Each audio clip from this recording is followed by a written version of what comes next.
Welcome back. Nice view of the outdoors here on the western slope on our America's Mattress Live Tower Cam. But if you were to step outside, you still might be breaking a sweat. 83 degrees outside at the moment. Clear skies at the airport, although we have seen some light clouds start to move in this evening periodically. And we saw those in the evening too. 13% humidity right now. We would like that to be a lot higher. Of course, it's those overnight hours, and you expect it would jump up a lot more, but we're still in those low teens.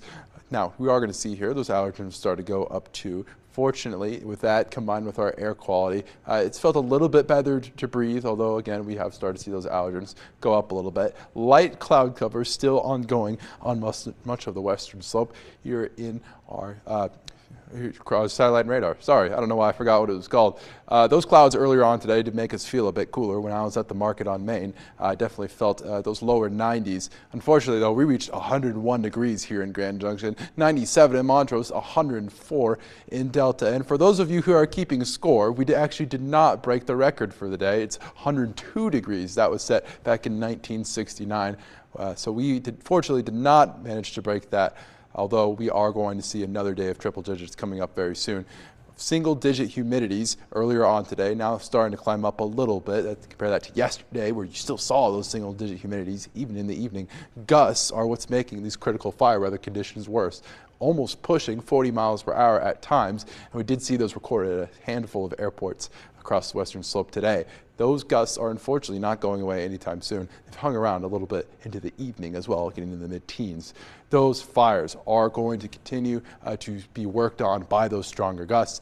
These dry conditions allow for additional fuel. We talked earlier on about the Lee fire, which doubled overnight before today, getting close to 60,000 acres burning, really close to that elk fire.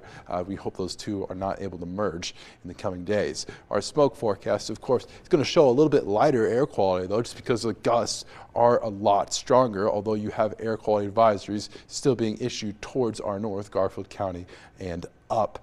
Red flag warnings, though, those are going to stick around through Saturday. Yesterday, they were extended through Friday. We've added on an additional day. I do think those gusts are going to hang on a little bit longer.